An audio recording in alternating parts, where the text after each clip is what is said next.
Oh, hello. I feel like this is my diary, but I know you're really shocked to hear my voice. I bet you're like, what is she doing? How does she get an episode up so quick?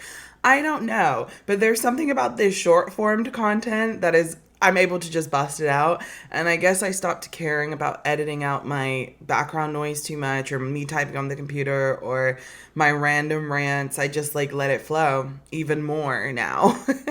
And it seemed to be fine, I guess. So, who's been sleeping under a rock the last couple days? I hope nobody. I hope we've been paying attention to Epstein because guess what? The birthday book just dropped. Just like me, I'm sure everybody's been paying attention. But if you haven't, welcome to the A Files where we break it down for you.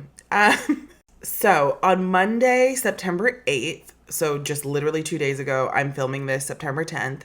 The U.S. House Oversight Committee. First of all, do you know what the Oversight Committee is? I'm not going to lie. Don't worry. I also had to Google it just to make sure I understood.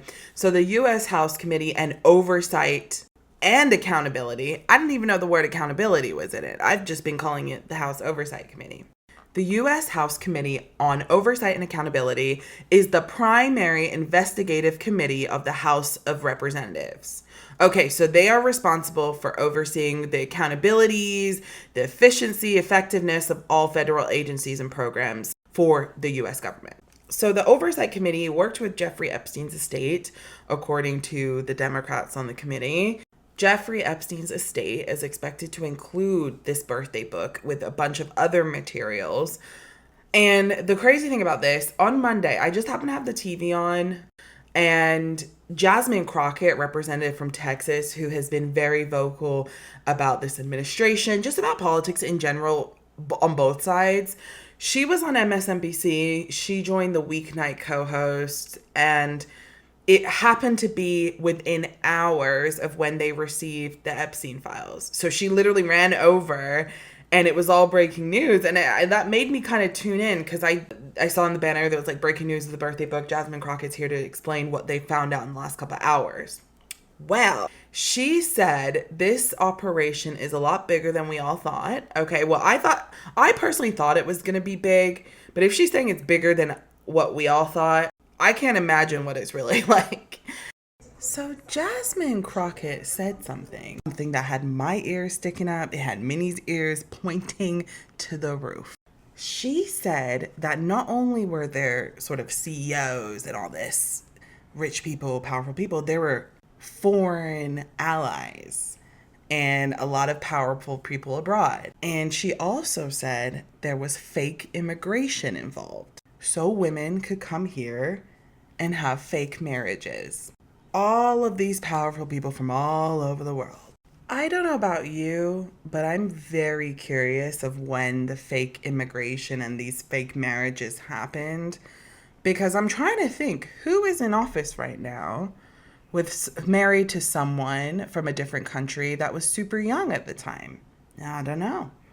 I guess we want to learn more about these modeling agencies. And it's all about the power because Jeffrey Epstein loved this stuff. Like, Jeffrey Epstein had everybody of power in a chokehold. He would literally threaten world leaders or high-profile individuals with saying, like, I have this on you, so you need to do this for me.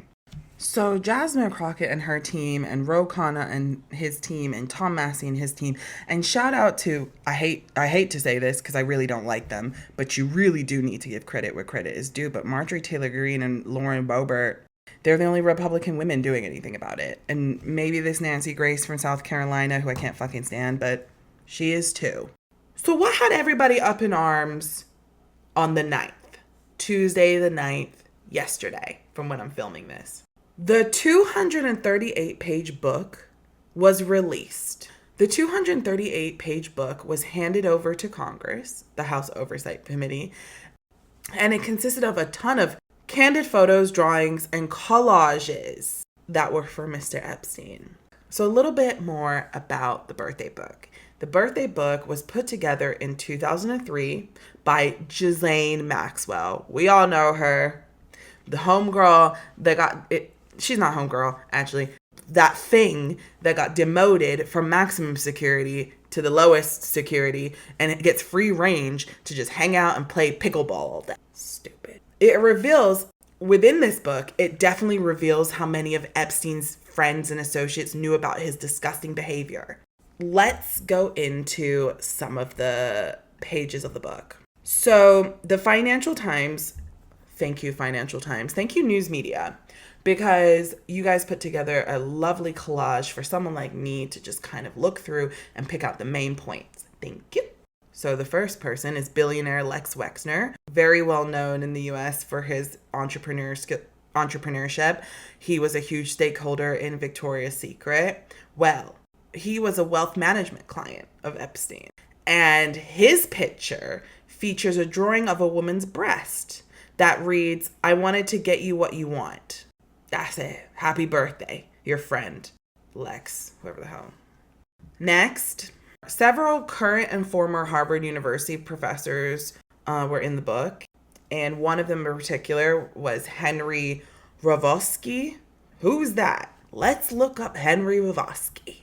Careful, I just looked him up and I also got a jump scare. Every time I look at these men, they all have that same look, like the balding hair. You know what I mean? That like round face, that certain body type, a little chubby.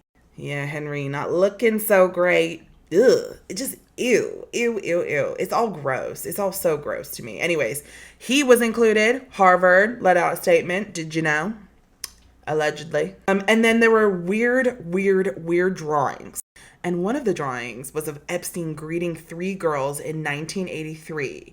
The surrounding picture shows a nude Epstein on a sunbed, being massaged by 4 women. Oh, that's another photo. So one photo, oh yeah, right, okay. So one photo is from 1983. It's, oh my goodness, that is actually disgusting now that I'm looking at it. It's of Jeffrey Epstein with 4 balloons in his hand, handing the balloons off to 3 visibly little girls, young. They look like they just got out of ballet class, young. That's disgusting, even if it's a cartoon. Whoever drew this, that's disgusting. And then the second photo that was given in 2003, it has, at the bottom, it says, "What a great country." And it's with Epstein surrounded by 4 women being massaged. And it's like just very explicit. It just looks very gross. And one of the women is near his genitals and his butt. It's just gross. Gross. I truly can't understand why grown-ass men would want to draw that or even contribute this painting to anything. It's literally, you know the word.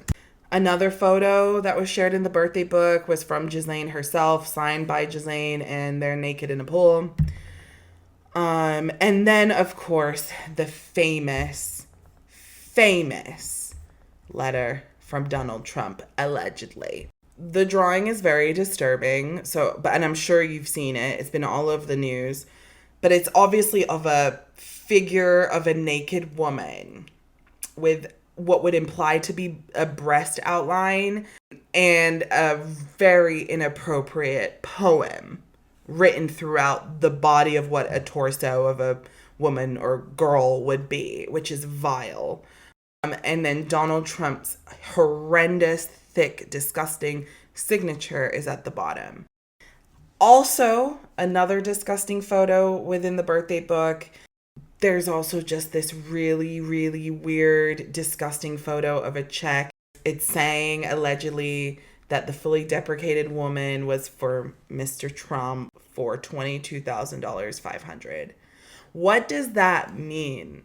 I don't understand. Why would one say that? Why would you put that on a check? What is going on? And of course, our favorite president, Donald J. Trump, declined this. He said it was a dead issue. He's still calling it a hoax. How more offensive can you be? He goes, when he was asked about the Jeffrey Epstein birthday book and his letter, he goes, "I don't comment on something that's a dead issue. I gave all my comments to the staff and it's a dead issue." That's actually a very interesting statement to come from Trump because he's never said anything so short and sweet. To me, that is also a red flag because he would normally go on a rant about this. You know how Trump is. He acts now, thinks later. There's no way that he said he doesn't comment on something. There's no way. All Trump does is comment on things all day. So, of course, he kept getting pressed about it because Epstein's not going away. This issue just isn't going away, and I don't know why they think that it is by trying to sweep it under the rug. This is getting worse. Things are escalating. The fact that we got a birthday book, I'm like waiting for some like audio or visual. I wonder if there's stuff like that, because that would literally end everything for all the skeptics out there. Trump went on to continue to decline the letter because we know he's not just I'm not going to talk about it one time. He's not that type of guy. So of course, and he knows that too. Whoever told him not to say anything made him look more guilty in my eyes. So he continues. It's not my signature. It's not the way I speak. Honey, you speak so many different ways. I don't even know.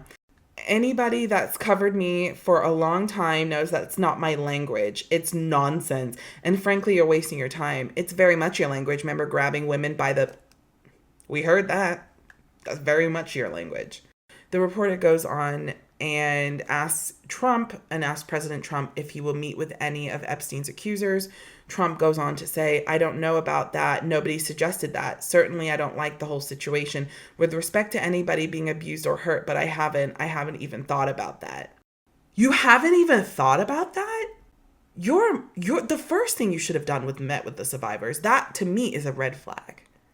You haven't even thought about meeting with the survivors of Jeffrey Epstein, and you have said that it's a hoax? Go talk to the survivors. And you have said that it's a dead issue. You say that it's not real. You say that you're being set up. Go speak to the survivors. And you say you haven't even thought about that? The disrespect. We'll keep an eye on it. Today's a new day. I'm filming this the morning of September 10th. It's literally like 8 in the morning, so I'm sure we'll get a full day of it. But the wheels are turning, and we got to give credit where credit's due. Shout out to Thomas Massey. Shout out to Ro Khanna. Shout out to Marjorie Taylor Greene. Lauren Boebert. What do you want me to do? Even Nancy Mace, who I disagree with 129%, by the way. She should not be voted into South Carolina's government. But she's even speaking out against this. You got to give credit where credit, and then all the Democratic Party is. So I just highlighted those Republicans because they're really it.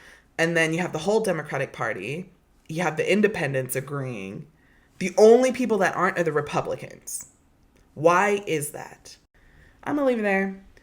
Release the files. Okay, bye.